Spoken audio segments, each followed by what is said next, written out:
বিশিষ্ট দিনে আমরা তার মূর্তিতে যেন মাল্যদান করি, তিনি যেন প্রকৃত সম্মান পান। আমি জানি সেটা হবে, কারণ আমার প্রিয় গোপালনগরবাসী, এই এলাকার মানুষের হয়তো অভাব আছে, কিন্তু বাড়িতে বাড়িতে শিক্ষা আছে। এখানকার মানুষ অত্যন্ত সচেতন মানুষ, তাই এখানকার মানুষজন সেই কাজটা করবে, তারা প্রকৃত দেশপ্রেমী। আপনারা সবাই ঐক্যবদ্ধ হন। আমরা আগামী দিনে ভালো কিছুর অপেক্ষায় আছি। আমরা স্কুলে স্কুলে এপাং ওপাং ঝপাং আমরা সবাই ড্যাং ড্যাং।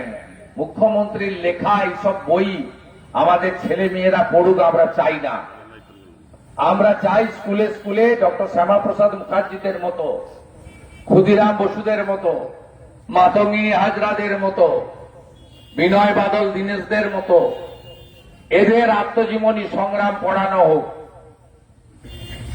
আপনারা দেখবেন রাজ্য সরকার সার্কুলার দিয়েছে, মুখ্যমন্ত্রীর লেখা 19টা বই কিনতে হবে। আমি তার রাজনৈতিক বিরোধী বলে বলবো না, ওই বইগুলো পড়া যায় না, পড়ানো যায় না। কোনোটায় লেখা আছে এপাং উপাং ঝপাং, কোনোটায় লেখা আছে হাম্বা রাম্বা কাম্বা গাম্বা। এগুলো পড়ানো যায় না, ছেলে মেয়েদের ক্ষতি হয়ে যাবে। ডক্টর শ্যামাপ্রসাদ মুখার্জির জীবনী পড়াতে হবে, তার আদর্শ পড়াতে হবে, তার অতীত জানাতে হবে নতুন প্রজন্মকে।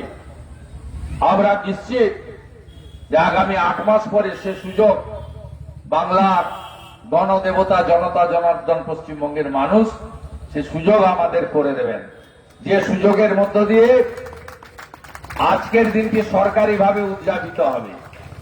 আমি সকালবেলা যখন রেড রোডে মালা দিতে যাই, তখন জিজ্ঞেস করেছিলাম শ্যামাপ্রসাদ মুখার্জি স্মারক সমিতিকে যে এই যে ব্যবস্থা ছোটখাটো হয়েছে কে করেছে, পিডব্লিউডি?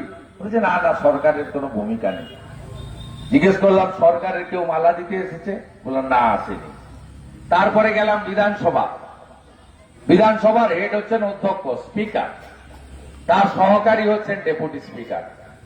অদ্ভুতভাবে দেখলাম আজকে তাকে মালা দেওয়ার জন্য বিধানসভায় স্পিকারও আসেননি, ডেপুটি স্পিকার কেউ পাঠাননি।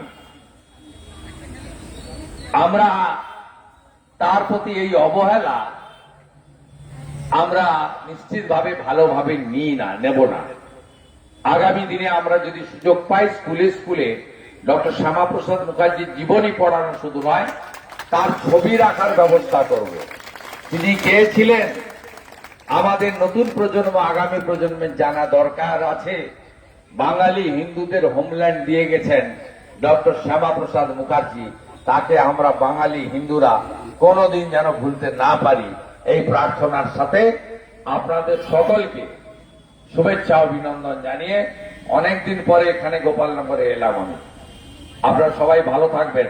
এই জায়গা আমার হাতের তালু। 2004 সাল থেকে আমি এই এলাকায় যাতায়াত করি।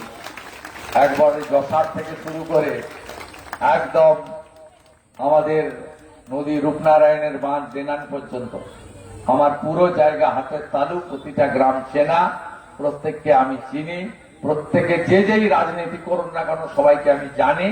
এবং কোলাঘাটের সত্যিকারে এখনো পূর্ব পাঁশকুড়ার এই এলাকায় ভদ্রতা, শিষ্টাচার, নম্রতা সবকিছুই আছে। এই এলাকার কাছে অনেক কিছু শেখার আছে। আপনাদের সকলকে ধন্যবাদ জানিয়ে আমি আমার কথা শেষ করলাম। আপনারা এখানে প্রচুর ফুলের চাষ করেন।